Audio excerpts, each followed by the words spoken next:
오늘의 본문 말씀은 베드로전서 3장 13절에서 22절까지의 말씀입니다.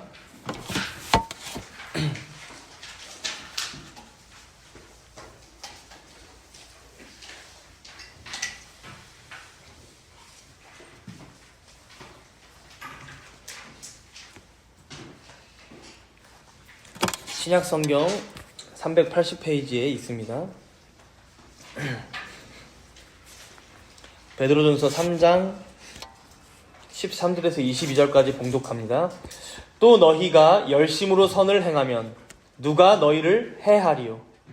그러나 의를 위하여 고난을 받으면 복 있는 자니 그들이 두려워하는 것을 두려워하지 말며 근심하지 말고 너희 마음에 그리스도를 주로 삼아 거룩하게 하고 너희 속에 있는 소망에 관한 이유를 묻는 자에게는 대답할 것을 항상 준비하되 온유와 두려움으로 하고 선한 양심을 가지라. 이는 그리스도 안에 있는 너희의 선행을 욕하는 자들로 그 비방하는 일에 부끄러움을 당하게 하려 함이라. 선을 행함으로 고난받는 것이 하나님의 뜻일진데 악을 행함으로 고난받는 것보다 나으니라. 그리스도께서도 단번에 죄를 위하여 죽으사 의인으로서 불의한 자를 대신하셨으니 이는 우리를 하나님 앞으로 인도하려 하심이라. 육체로는 죽임을 당하시고 영으로는 살리심을 받으셨으니 그가 또한 영으로 가서 옥에 있는 영들에게 선포하시니라. 그들은 전에 노아의 날 방주를 준비할 동안 하나님이 오래 참고 기다리실 때에 복종하지 아니하던 자들이라.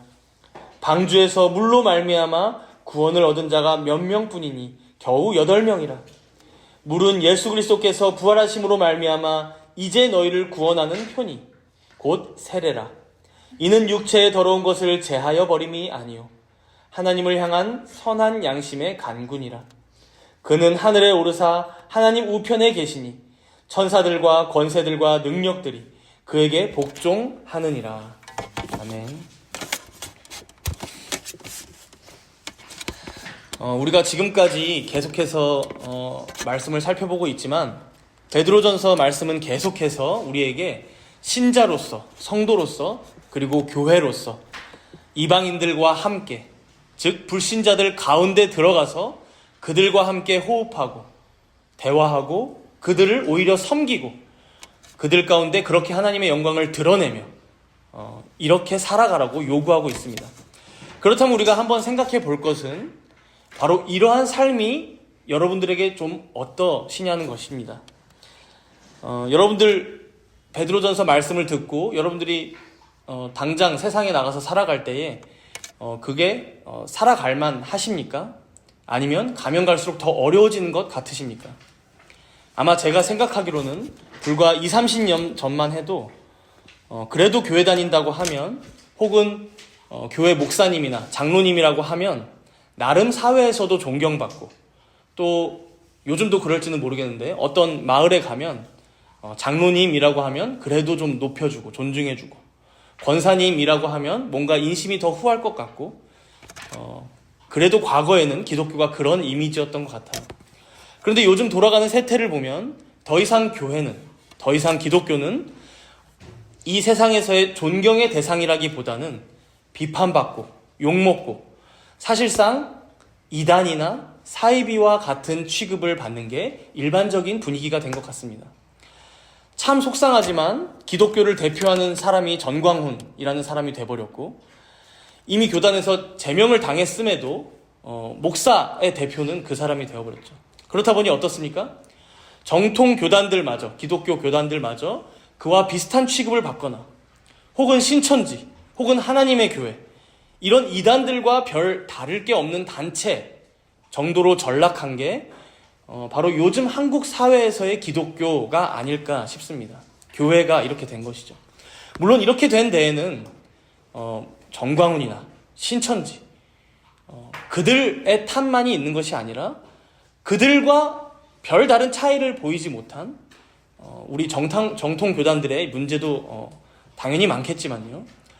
그렇다 보니 여러분들이 사회 나가서 저 교회 다녀요 라고 말하면 사람들이 여러분들에게 대놓고 말은 못하지만 왜 교회를 다니지? 쟤도 이상한 교회 지금 출석하고 있는 거 아니야? 속마음으로 이렇게 생각할 가능성이 꽤 되는 것이죠. 그래서 점점 교회 다니는 것을 교회 다니는 사람들끼리도 오픈하기를 좀 꺼려하게 되는 이런 추세이기도 한 것 같고요. 제가 스터디하러 가는 그 교회당에 이제 그 교회당에 심호하시는 목사님께 들은 얘기인데요. 개척한 지 이제 1년이 좀 넘어가시다 보니까 방문자들 중에 목사님들이 종종 있으셨대요. 우리 교회도 있으셨었죠? 한 4분 정도 계셨다는데, 이제 우리 교회는 좀 부교육자를 그만두고 오시는 분들이 좀 많았다면, 그 교회는 뭐 장소가 있어서 또 그런지 몰라도 본인이 교회를 개척하신 이후에 이제 그 교회가 파회되고, 그러니까 이제 교회를 접고 이후에 가족들과 자신도 이제 신앙생활을 해야 되니까 이제 어느 교회를 가볼까 하고 찾아오신 분들이라는 거예요. 그 4분이 다. 그래서 이제 좀 대화를 나누다 보면 본인도 개척교회 목사고, 그분은 이미 그걸 지나가신 분이잖아요. 뭐 3년이든 5년이든 6년이든. 그래서 교회 하시면서 뭐 후회된 게 있냐, 지나간 시간이지만, 그렇게 여쭤보니까 공통적으로 이분들이 하시는 말씀 중에 주변에 나가서 이웃들도 만나고, 그렇게 좀 전도도 하고, 그렇게 사람들을 많이 만나지 못한 게 후회된다라는 말씀을 많이 하셨다는 거예요. 아무래도 이제 이 방문하신 분들이 다들 어떤 장소가 있고 교회 간판을 건 이제 그런 특정한 장소가 있다 보니까 더 그러셨던 것 같아요. 이제 주변 지역교회에 확실하게 자리를 잡은 겁니다. 그래서 이제 이 목사님도 나도 좀 나가서 사람들도 만나고 교회도 열심히 좀 소개를 해봐야겠다. 이제 뭐 이렇게 생각을 좀 하게 됐다. 이런 대화를 저희가 나눴는데요. 물론 한편으로는 이렇게 장소가 어느 정도 특정되면 이렇게 교회를 소개하는 일들이, 지역에 교회를 소개하는 일들이 꼭 필요하다 싶기도 합니다. 그런데 다른 한편으로 또 제가 최근에 듣게 된 소식은요, 요즘에 그 교회를 소개한다고 전단지를 돌리는 게 굉장히 사람들에게 질타와 비난의 구실을 준다는 거예요. 왜 그런가 보니까 일단 보통 학교 앞에 가서 이제 아이들에게 많이 나눠주거든요, 전단지를. 그러면 부모들이 아이들한테 이상한 포교 활동한다고 그걸 싫어한다는 거예요. 혹은 바꿔서 아파트 정문, 대단지 정문에 가서 보통 하잖아요. 그러면 그 아파트 정문에서 나눠주면 그게 또 이제 아파트 안에 쓰레기를 만든다고 또 비난을 한다는 거예요. 그래서 요즘 아파트 커뮤니티 사이트 같은데, 카페 같은데 가입을 하면 거기에 교회를 혐오하는 글들이나 비난하는 글들이 정말 아주 많다는 거예요. 제가 이 얘기를 듣고 생각해 보니까 사실 우리 집 아이도 가끔 그런 그 전단지를 많이 갖고 오거든요. 종종. 그럼 뭐 정통교회도 있지만 하나님의 교회 것도 갖고 오고, 뭐 무슨 신비주의, 무슨 뭐 좀 있으면 예수님 재림하신다, 뭐 이런 것도 갖고 와요. 시한부 정말로 아주 다양해요. 그러니까 신학이 일단 다양해요. 그렇다 보니까 여러분 그게 좋아 보이기가 힘든 거죠. 안 그래도 지난 주 중에 엄마한테 벌써 한 번 혼났어요. 근데 혼난 게 여러분 이단 거를 갖고 와서 혼난 게 아니에요. 감리교회 거였어요. 어느 감리교단의 교회 거였어요. 근데 그게 가져오니까 엄마 입장에서는 뭐예요? 너 이거 왜 또 가져왔어? 이렇게 되는 거예요. 교회 건데. 그러니까 여러분, 이게 지금 이런 세상이 돼버린 거예요. 같은 교인인데도 그걸 들고 오면 싫어하게 되는. 그게 사실 쓰레기만 되는 것도 그러니까 쓰레기가 많아지는 것도 맞으니까. 그래서 여러분, 아마 감히 추측해 보기로는 대한민국이 세워진 이래로 기독교가 가장 이미지가 안 좋은 때가 언제냐 하면 지금, 오늘, 그리고 다가올 내일, 아마 이게 계속해서 갱신되지 않을까 싶어요. 아마 당분간은 그럴 것 같습니다. 그래서 오늘 베드로전서 말씀이 우리에게 더 유의미하게 다가온다고 생각이 되는데요. 이 베드로전서가 여러분 쓰여질 당시에도 기독교인들에 대한 이미지가 어땠냐면요, 이제 여러 역사가들이 증언한 바예요. 이제 써놓은 바인데 이렇게 불렸다고 합니다. 먼저는 무신론자들이다, 저들은. 왜 그럴까요? 당시에 그리스 로마 신들은 너무 많았는데 하나도 안 섬기고 하나님만 섬긴다고 하니까 무신론자들. 그리고 인류를 증오하는 자들. 참아줄 수 없이 교만한 자들. 아무한테도 고개를 안 숙이니까요. 폭동을 일으키는 무리들. 다 같이 모이니까요. 식인종자들. 여러분, 식인종자들은 왜 그랬을까요? 오늘 우리 밭에 성찬하니까. 살과 피를 먹는다고 하니까 식인종자가 된 거죠. 근친상간자들이라는 말도 붙었대요. 왜 그랬을까요? 서로 남남인데 뭐 준혁 형제, 미연자매 이렇게 부르니까 뭐 너희들 족보가 꼬였니? 이랬다는 거예요. 그러니까 여러분, 이런 호칭이 교회에, 그리스도인들에게 당시에 붙었다는 거예요. 사실 지금 우리들보다는 더 심한 호칭들이긴 합니다. 그런데 지금과는 근본적으로 다른 지점이 있어요. 오늘 본문 13절에 보세요. 13절에 보니까 또 너희가 열심으로 선을 행하면 누가 너희를 해하리요. 열심으로 선을 행하면. 여러분, 이 초대교회 당시는 열심으로 선을 행했기 때문에 받는 호칭이고 핍박이었어요. 그런데 지금 한국교회는 어떻습니까? 열심으로 악을. 물론 완전한 악 이런 건 아니겠지만 우리 자신이 자초한 게 많다는 것이죠. 그렇죠? 이러한 호칭, 이러한 대우가. 그래서 14절에 이어서 이렇게 또 말씀하죠. 우리 14절을 함께 읽겠습니다. 그러나 의를 위하여 고난을 받으면 복 있는 자니 그들이 두려워하는 것을 두려워하지 말며 근심하지 말고. 우리의 고난이, 우리가 받는 핍박과 비방, 비난이 의를 위하여 받는 것이라면, 열심으로 선을 행하고 받는 것이라면 뭐래요? 오히려 복이다, 복 있는 자다라고 말씀하시는 거예요. 그런데 이제 앞에 2장에서도 우리가 봤지만 거꾸로 죄가 있어서 매를 맞고 참으면 무슨 칭찬이 있으리요? 칭찬이 없다라고 말씀하셨었죠. 물론 여러분, 현재 우리가 살아가는 이 한국 사회를 우리가 아예 뜨지 않는 이상, 아니 한국 사회뿐만이겠습니까? 이 세상에서 우리가 아예 이 생을 끝내지 않는 이상, 물론 이러한 거대한 흐름을 완전히 벗어나기는 힘들 것입니다. 그러나 우리가 이런 중에도 할 수 있는 것이 또한 있다는 것이죠. 우리가 살아가는 그 자리에서, 우리의 삶의 현장에서 오늘 말씀처럼 열심으로 선을 행하는 것, 의를 위하여 고난을 받기를 두려워하지 않는 것, 근심하지 않고 오히려 그것에 맞서서 살아가는 것. 그럴 때에 여러분 13절 끝에 보니까 뭐라고 말씀하세요? 누가 너희를 해하리요. 심지어 우리에게 육체적인 죽음이 찾아온다고 해도 영원하고 본질적인 해로움은 결코 당하지 않을 것임을 말씀하는 것입니다. 그러니 여러분 두려워하지 말고 담대하게 성도로서 그 자리에서 살아가라라고 오늘 본문은 말씀하는 것이죠. 그리고 이 시대는 바로 이것이 여러분 전도 문구 몇 줄 써놓은 전단지보다 더 강력한 전도의 수단이요 방편이 된다는 것입니다. 그러한 여러분들의 모습을 보고 주위의 많은 불신자들이 하나님의 영광을 보게 되고 그 말씀의 탁월함, 그분의 선하심, 인자하심, 온유하신 그 성품들을 간접적으로 여러분들을 통해 경험하고 그리고 돌아올 자들은 돌아오게 된다는 것이죠. 그래서 이제 베드로 사도는 다음으로 15절의 말씀을 하는 건데요. 여러분들 몇 번 들어보신 말씀일 거예요. 우리 15절 함께 읽도록 하겠습니다. 너희 마음에 그리스도를 주로 삼아 거룩하게 하고 너희 속에 있는 소망에 관한 이유를 묻는 자에게는 대답할 것을 항상 준비하되 온유와 두려움으로 하고. 우리가 이 말씀을 읽으면 이렇게 적용하죠. 맞다. 우리 안에 있는 소망에 관한 이유를 누군가 물어볼 때 잘 대답해야지. 항상 준비해서 잘 대답해야지. 이제 이렇게 적용하게 됩니다. 물론 맞습니다. 그런데 여러분, 방금 앞에서도 우리가 얘기했지만 오히려 요즘 시대의 문제는 무엇입니까? 여러분들에게 그걸 묻는 자가 없다는 게 문제입니다. 그리스도인들에게, 기독교인들에게 이걸 물어보는 게 아니라 오히려 다른 질문을 하죠. 왜 그런 이상한 단체인 교회를 다녀? 왜 그런 나쁜 사람들이 많은 교회를 계속 다니는 거야? 그렇죠? 그러니까 여러분들 안에 있는 어떤 소망을 발견하고 그게 정말 이해가 안 된다 해서 여러분들한테 왜 교회 다니냐고 물어보는 질문이 아니라 그런 반사회적인 단체, 그런 반가정적인 단체, 그런 수구적인 단체, 그런 교회를 왜 지금까지 다니고 있는 거야? 요즘 시대에 맞지 않게. 그죠?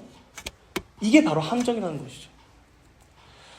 사랑하는 여러분, 우리가 이 말씀 앞에서 먼저 우리 자신을 살펴볼 것은 과연 나에게는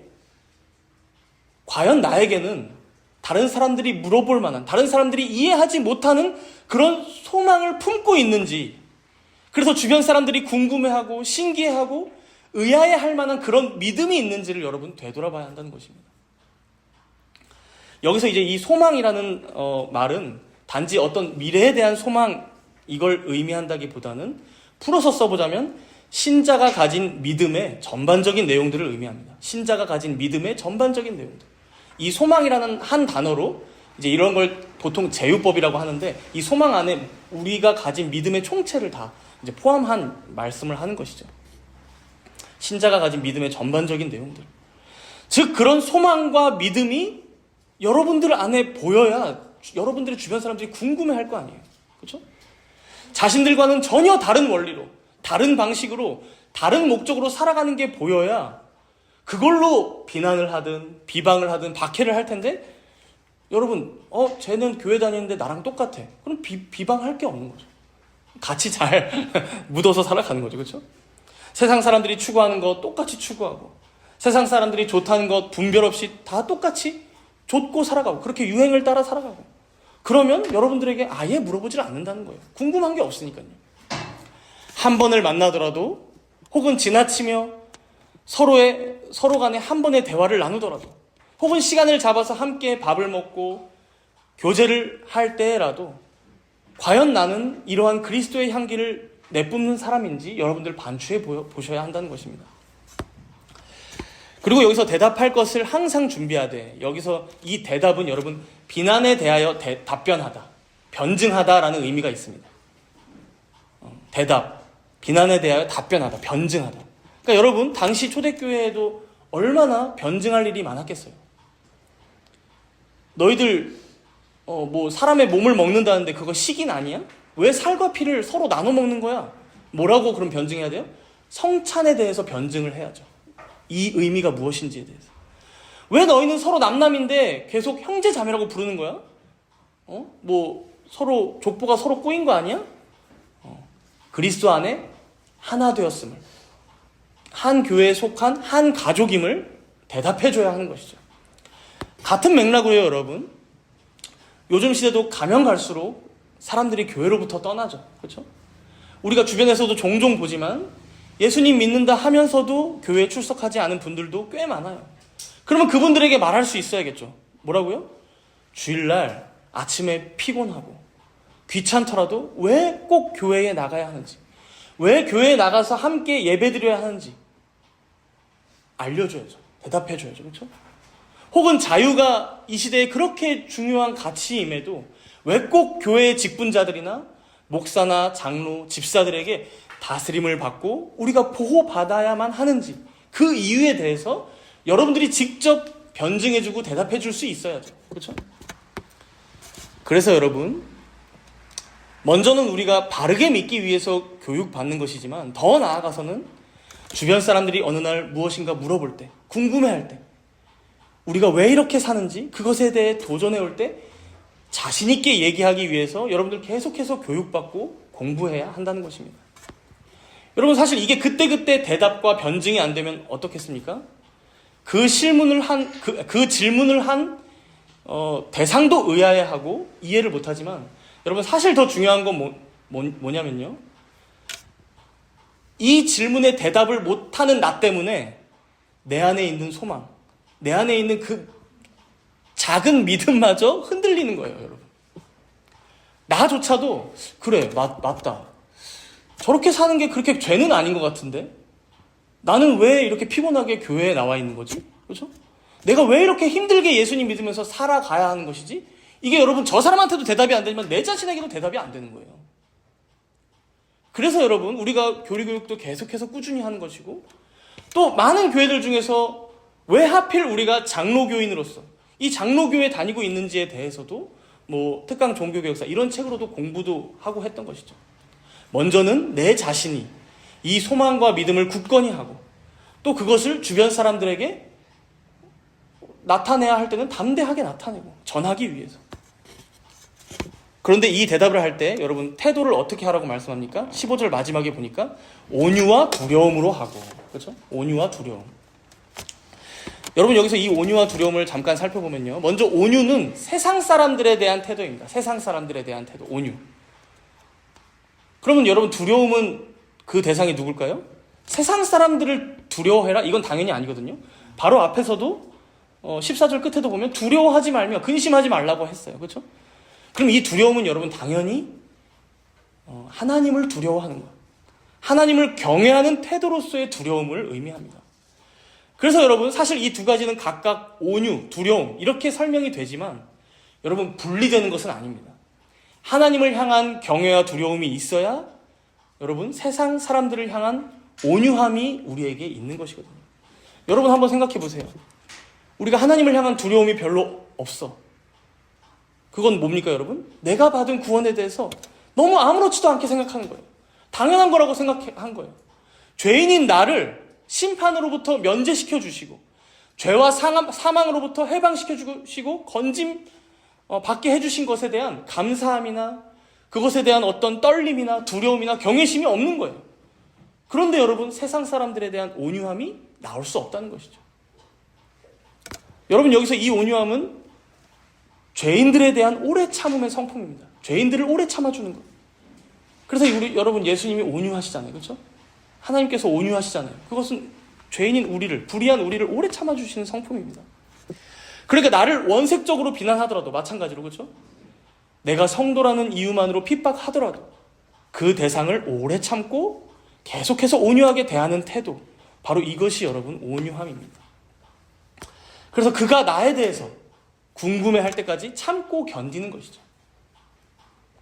그러니 여러분 모든 산자와 죽은 자의 주관자 되시는, 어떤 일을 구원하시는 것도 어떤 일을 구원하지 않으시는 것도 오직 하나님께만 달려있음을 아는 그 두려움, 이 경외심이 없다면 사실 우리도 다들 한 성질을 하거든요. 못 참는다는 거예요. 다른 사람의 그런 비방이나 핍박을.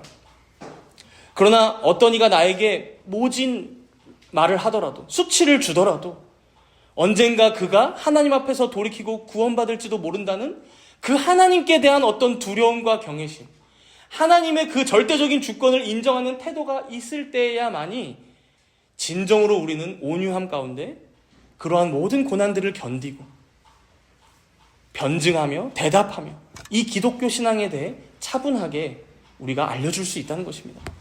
그래서 여러분 칼뱅 목사님도 이런 말씀을 덧붙여서 이제 해설하셨더라고요.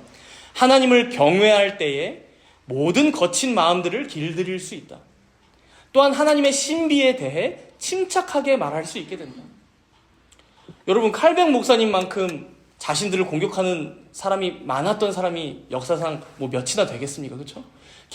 계속해서 로마 카톨릭과 혹은 한편으로는 제세례파 이단들과 얼마나 싸웠습니까? 그런 중에도 온유함과 두려움을 가지고 자신의 거친 마음을 잠시 가라앉히고 자신의 성질을 좀 걷어내고 침착하게 대할 수 있는 그 원리는 바로 하나님을 향한 경외심, 두려움, 그리고 세상을 향한 온유함이다라고 말씀하는 것이죠. 이어서 우리 17절을 읽어보도록 하겠습니다. 17절입니다. 선을 행함으로 고난받는 것이 하나님의 뜻일진데 악을 행함으로 고난받는 것보다 나으니라. 우리가 지금까지 봤지만 성도로서 살아갈 때 자연스레 우리가 받는 비난, 핍박, 박해 혹은 어떤 질문들, 이런 것들을 오늘 본문은 선을 행함으로 고난받는 것이라고 설명합니다. 그런데 이어서 이걸 뭐라고 말씀합니까? 선을 행함으로 고난받는 것이 하나님의 뜻이다. 하나님의 뜻일진데 라고 말씀하죠. 여러분, 하나님을 향한 경외, 두려움은 바로 이 믿음으로부터 시작하는 거예요. 내가 겪는 지금의 이 고난들, 세상에서 여러분 살아가면서 신자로서 겪는 모든 것들이 사실 핍박입니다. 그렇죠? 그런 비방들, 그 모든 것이 하나님의 뜻이다. 하나님의 계획하신 일이요, 바로 나에게 허락하신 일이다. 그래서 여러분, 우리가 생각하기에는 무슨 이런 일까지 내가 겪어야만 하나, 혹은 내가 우리 부모님 구원을 위해서 이렇게까지 눈치 보고 고생을 하고 욕을 먹어야 하나, 혹은 내 주변의 이웃들, 내 친구들을 이렇게까지 섬기고 사랑해야 하나 싶을 때 여러분들 기억하셔야 한다는 거예요. 그것이 바로 하나님의 뜻일진데. 여러분, 고난이 하나님의 뜻이라는 이 말씀은 고난이 우리에게 얼마나 선한지, 우리에게 얼마나 큰 유익이 될 수 있는지 기대하게 하시는 말씀입니다. 즉 우리는 우리 눈앞에 어려움이 놓여져 있으니까 마음이 힘들고 포기하고 싶고 그만하고 싶을지 모르지만 진짜 내 눈앞에 있는 이 고난이 하나님의 뜻임을 믿는다면, 그죠? 분명 더 크신 하나님의 계획이 있고 더욱 이 고난을 통해 선하게 인도하실 것이고 반드시 이 고난을 우리에게 복이 되게 하실 것이다. 이 믿음으로 우리에게 당한 고난을 견뎌야 한다는 것입니다. 그렇다면 여러분들은 여러분들 앞에 놓인 여러 고난들과 비방들과 박해들을 어떻게 감당하며 살아가고 계십니까?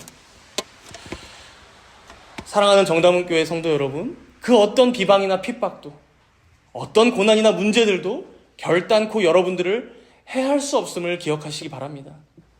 오히려 그 고난을 통하여 하나님께서는 여러분들을 더욱 성숙하게 하실 것입니다.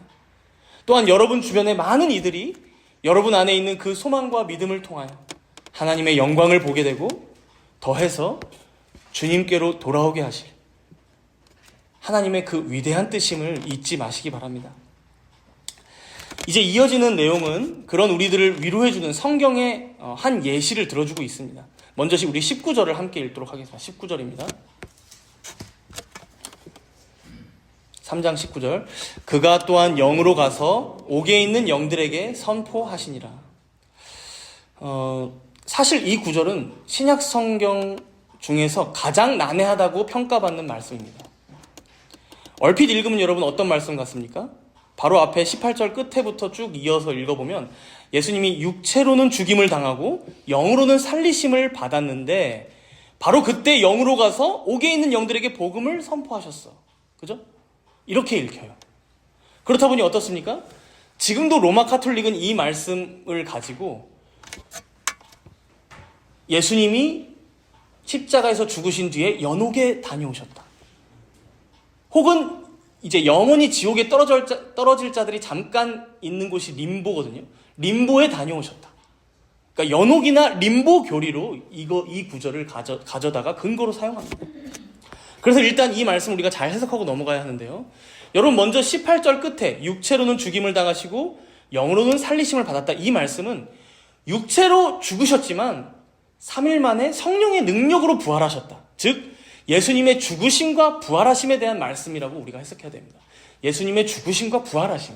그러니까 그냥 죽으셨는데 영으로 갑자기 뿅 살아났다. 이걸 얘기하는 게 아니라 죽으시고 사흘 뒤에, 3일 뒤에 부활하심에 대한 말씀이다 라고 봐야 합니다. 만약에 여러분 이렇게 해석하지 않으면 예수님께서 십자가에서 죽긴 죽으셨는데 어떻게 된 거예요? 바로 영으로는 살아나셔서 여기저기 다니셨다고 이걸 해석해야 돼요.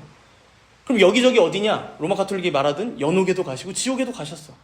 사실 이게 로마 카톨릭뿐만 아니라 사실 루터파도 이거를 예수님께서 육체로 죽으신 이후에 이제 영으로 살아나셔서 지옥에 가셔서 자신의 승리를 선포하셨다. 이제 이렇게 해석하거든요. 사실 뭐 루터파뿐만 아니라 기독교 내부에도 많은 분들이 그렇게 해석하기도 합니다. 그런데 여러분 이렇게 해석하면 두 가지 문제가 발생해요. 두 가지. 먼저는 예수님의 십자가 죽으심이 뭔가 진실되지가 않아요. 여러분 한번 생각해 보세요. 예수님이 육체로 그렇게 막 고난당하시다가 딱 죽으셨는데 금방 영으로 살아나셔서 막 지옥에 가고 연옥에 가고 막 어디 가가지고 막 자신의 승리를 막 만천하에 막 선포하고 다니셨대. 그러면 좀 여러분 그죠? 그러면 죽으심을 과연 경험하신 것인가? 그죠? 그렇게 이제 우리가 그 죽으심에 대한 어떤 진실성을 좀 믿기가 쉽지가 않죠. 두 번째로는 이미 지옥에 간 영혼들에게 만약에 루터파가 믿듯이 이미 지옥에 간 영혼들에게 복음을 선포했다 혹은 승리를 선포했다라고 우리가 믿어버리면 마치 죽은 자들에게 제2의 기회를 주는 것처럼 받아들여질 수가 있다는 거예요. 그래서 로마 카톨릭의 그 연옥이나 림보 교리와 입닿게 되기가 너무 쉽고요. 그래서 이제 교리가 이상해지고 복잡해집니다. 그래서 여러분 우리 개혁파는 어떻게 믿을까요? 예수님께서 죽으신 이후에 우리가 어떻게 되었다고 믿습니까? 최근에 하이델베르크 묵상할 때도 여러분 나왔던 내용이에요. 아마 찬주자매가 담당이었던 날에 이게 좀 어렵네요 라고 언급했던 걸로 제가 기억을 해요. 그래서 좀 설명을 해줬던 걸로 기억하는데 여러분 지금 우리 한글 사도신경에는 없는데 원래 사도신경에는 있는 문구가 있어요. 뭐예요? 우리 사도신경에 보면 십자가에 못 박혀 죽으시고 장사한 지 사흘 만에 죽은 자 가운데서 다시 살아나시면 이렇게 바로 부활로 이어져요. 그러니까 죽으시고 장사된 지 이제 장사를 사실 죽음의 그 의미로 보지만 장사된 지 사흘 만에 죽은 자 바로 이제 부활로 이어져요. 근데 여러분 원래 사도신경에는 장사되시고 음부에 내려가셨으며가 있어요. 음부에 내려가셨으며. 그래서 여러분 하이델베르크 요리문답 우리 배울 때 음부에 내려가셨으면 이게 왜 덧붙여졌냐고 얘기했잖아요. 물어봤잖아요. 근데 이제 한국 선교 초기 때 여러분 감리교단은 이런 센 뭔가 표현들 싫어하거든요. 그래서 감리교단에서 싫다고 해서 뺐다는 거예요. 그래서 장로교단도 이제 감리교랑 다 합쳐서 이제 통일된 사도신경을 우리가 발간해야 되다 보니까 이제 그걸 뺐다고 하는 것이죠. 그래서 지금도 다 같이 똑같이 쓰죠. 기독교는 사도신경 다 똑같은 이유가 그겁니다. 근데 여기서 여러분 생각해보면 오늘 이 본문 말씀이 오히려 음부에 내려가셨다라는 말씀을 지지해 주는 거 아닌가 싶죠. 그렇죠? 근데 여러분 여기서 이걸 잘 정리해야 됩니다. 하이델베르크 요리문답 44문답에서 이 음부에 내려가셨다라는 말씀의 의미를 뭐라고 설명해요? 루터파가 얘기하듯이 뭐 육체로 죽임을 당하신 이후에 영으로 살아나서 승리를 선포하셨다 이런 의미가 아니에요. 여러분 이게 아니라 오히려 이 문구는 지옥의 모든 고통을 친히 당하심으로써 우리의 구원을 이루셨다는 의미라고 우리가 배웁니다. 지옥의 모든 고통을 친히 당하심으로써 우리의 구원을 이루셨다는 의미. 제가 이제 요약한 거지만요. 즉 여러분 예수님께서는 육체로도 극한의 두려움과 아픔, 어떤 고통, 죽음의 고통을 겪으셨을 뿐만 아니라 그의 영혼 또한 어떻다는 거예요? 지옥의 모든 고통과 죽음의 극심한 공포를 경험하셨다는 거예요. 직접. 그러니까 여러분 우린 죽음 이후의 고통이 어떨지 모르잖아요. 예수님은 그걸 경험하셨다는 거예요. 그렇기 때문에 이제는 우리가 그 예수님을 믿을 때에 그러한 지옥의 고통과 죽음의 공포 가운데 우리가 처하지 않는다. 그래서 구속받았다. 이런 의미로 음부에 내려가셨으며 라고 한다는 거예요.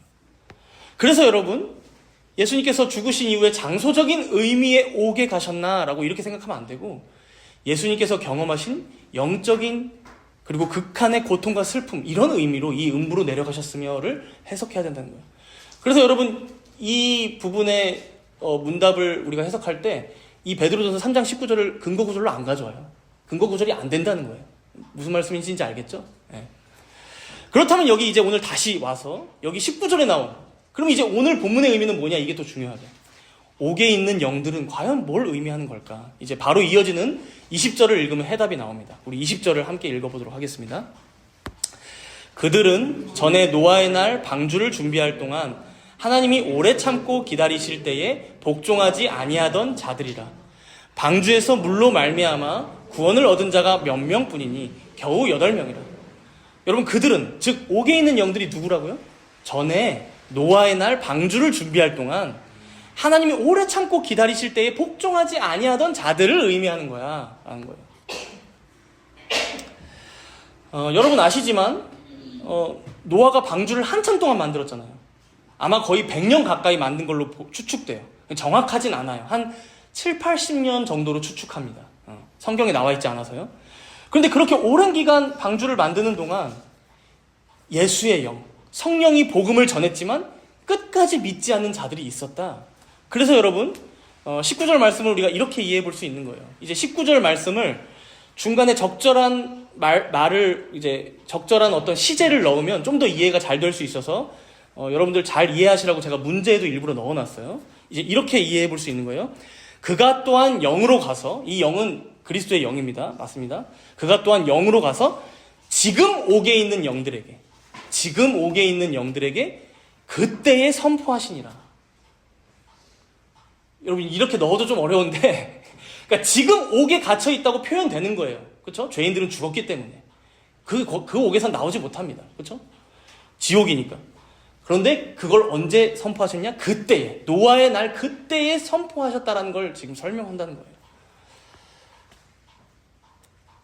그래서 여러분 노아의 때에 끝까지 믿지 않고 죽은 자들이 지금 마치 감옥에 갇혀 있듯이 지금 옥에 있는 그 영혼들에게 그때의 노아의 때에 이미 그리스도께서는 자신의 영으로 복음을 선포하셨었다라고 이 말씀을 여러분 해석하는 것입니다. 그렇다면 여러분 자신의 영으로 선포하긴 하셨지만 여러분 누구를 통해 선포하셨습니까? 당대의 은총을 입었던 의인이었던 노아를 통해서 그리고 그 노아가 방주를 만드는 그 현장을 통해서 오래 참으시는 중에 숱하게 복음을 전했는데 20절 끝에 뭐라고 나옵니까? 결국 믿은 자는 몇 명입니까? 방주에서 물로 말미암아 구원을 얻은 자가 몇 명뿐이니 겨우 8명이라. 노아와 그의 아내. 그리고 또 누구죠? 나머지 6명이?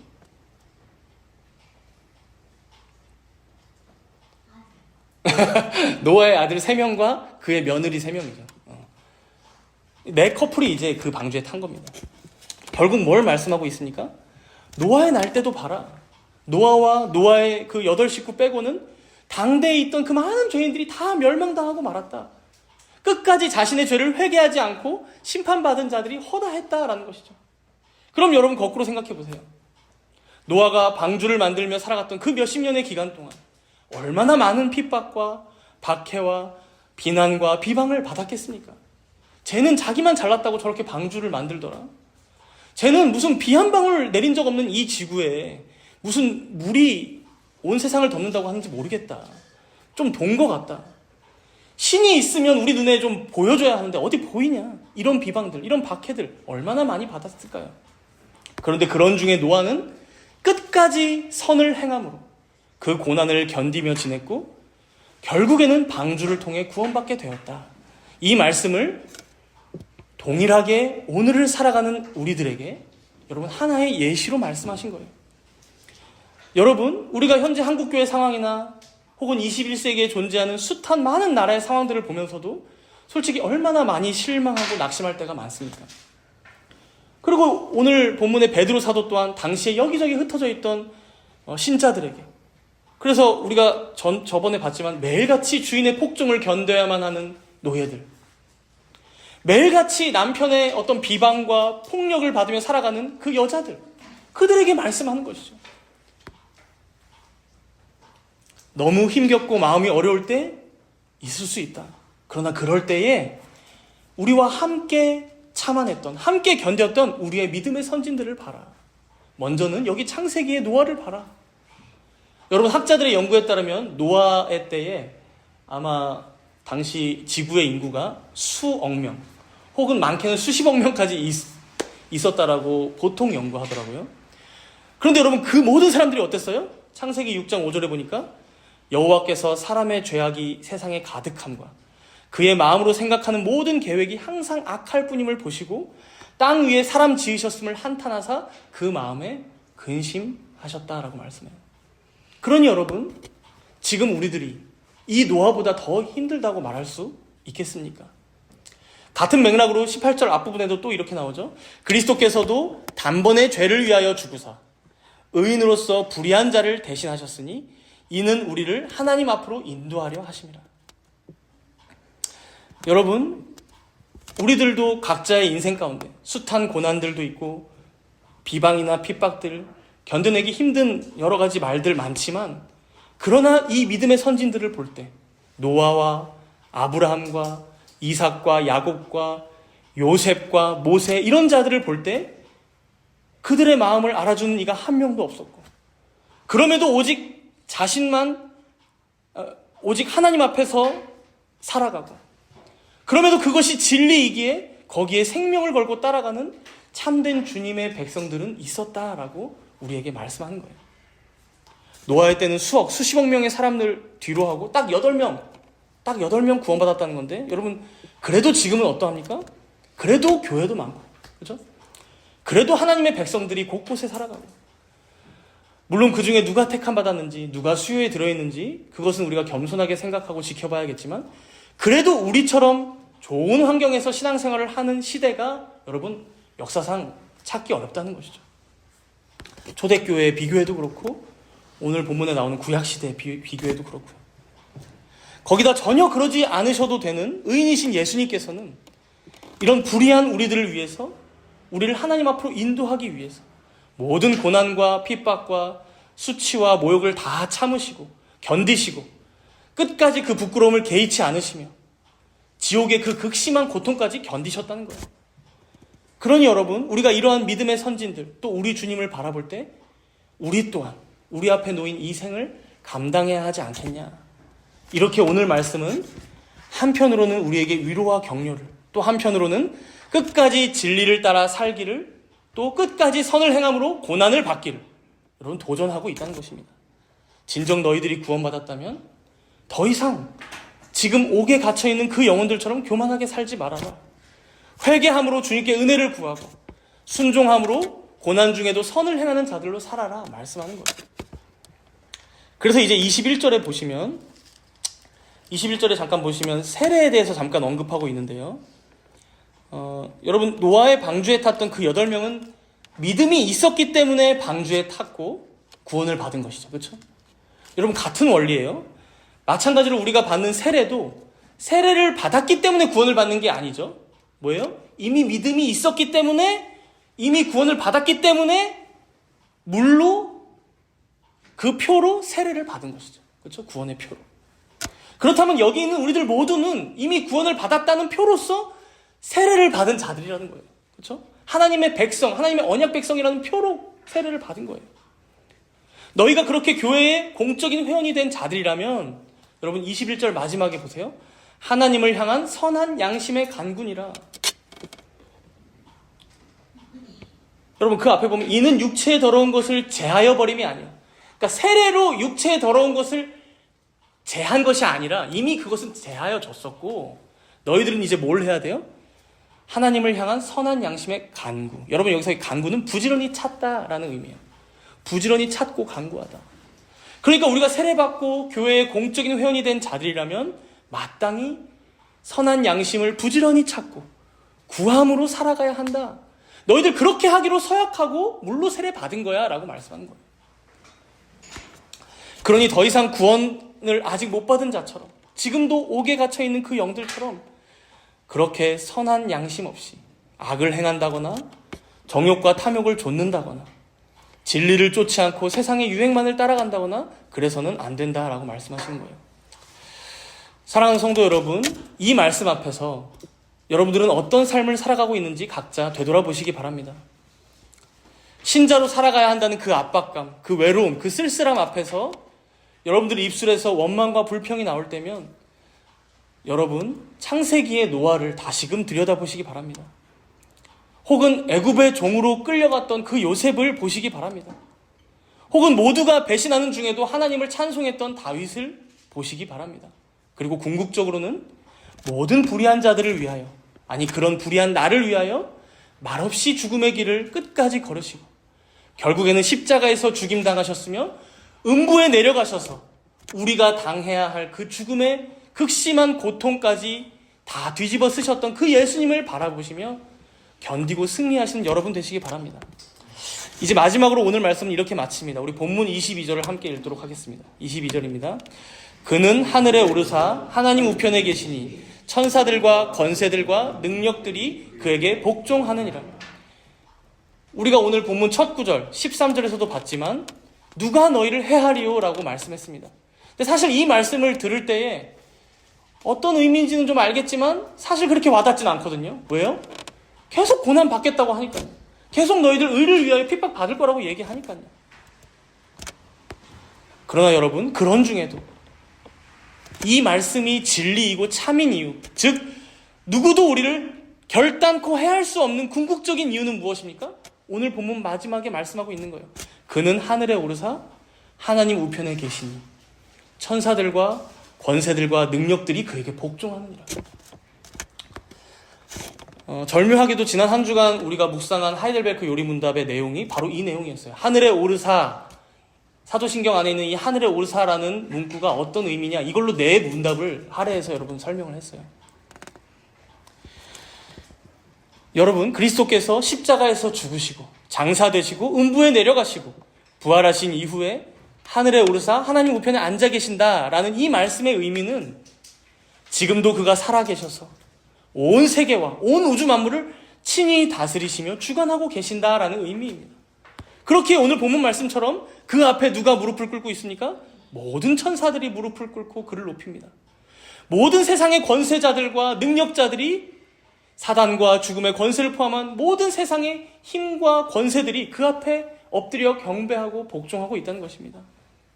그러니 사랑하는 여러분, 그의 백성들인 우리들을, 그의 자녀인 우리들을 여러분 누가 감히 해할 수 있겠습니까? 하이델베르크 요리문답 49문답이 알려주는 바와 같이 그가 하나님 우편에서 우리를 위해 대언하시고 중보기도 하고 계실 뿐만 아니라 여러분 에베소서 2장 5절과 6절 말씀에 보니까 이런 말씀이 있어요. 허물로 죽은 우리를 그리스도와 함께 살리셨고 또 함께 일으키사 그리스도 예수 안에서 함께 하늘에 앉히셨다. 함께 하늘에 앉히셨다.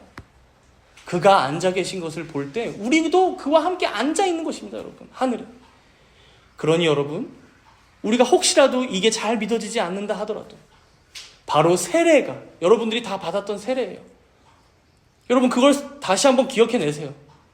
그 세례가 여러분 하늘에 계신 우리 예수 그리스도와 연합되었다는 표입니다. 표.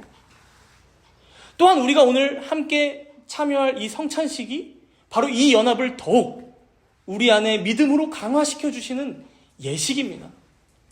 그러니 여러분 우리가 오늘 이 은혜들을 잘 기억하고 간직함으로 다시금 다가올 한 주간의 세상에서의 삶을 담대하게 살아가야 한다는 것입니다.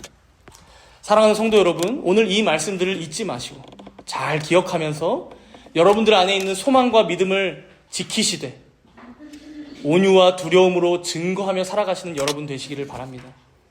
또한 어떤 상황 가운데서도 그 진리를 잃지 말고 또 잊지 말고 끝까지 세상의 빛과 소금으로 살아가기를 소원하시고 인내하시며 견디시는 여러분 되시기를 바랍니다. 그리고 그 모든 것들을 위해 우리를 위하여 죽으시고 다시 사셨을 뿐만 아니라 지금도 하늘 보좌 우편에서 우리를 위해 간구하시고 중보하시며 온 세상을 다스리시는 우리 예수님을 바라보며 승리하시는 여러분 모두가 되시기를 축복합니다. 함께 기도하겠습니다.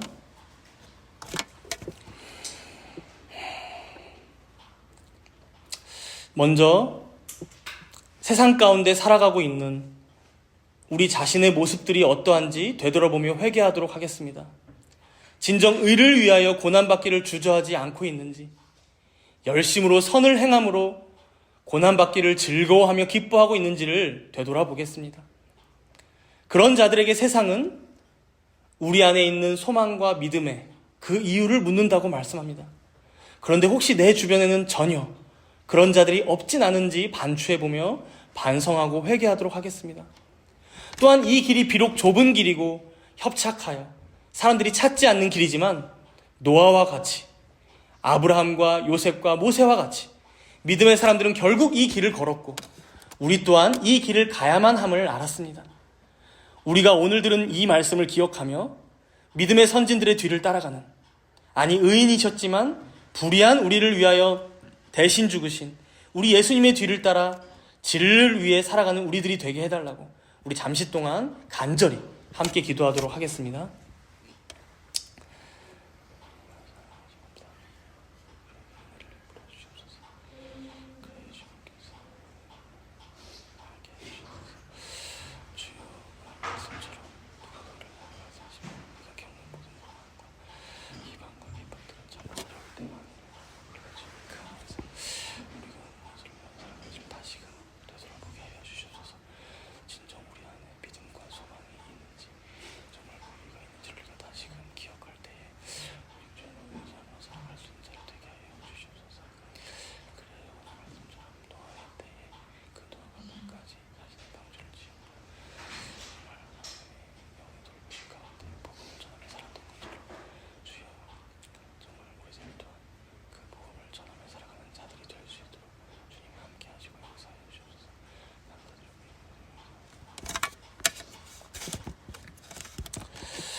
거룩하신 하나님 아버지, 오늘 주신 말씀을 통해 다시금 우리의 신앙을 되돌아보는 기회를 허락하여 주시니 감사를 드립니다.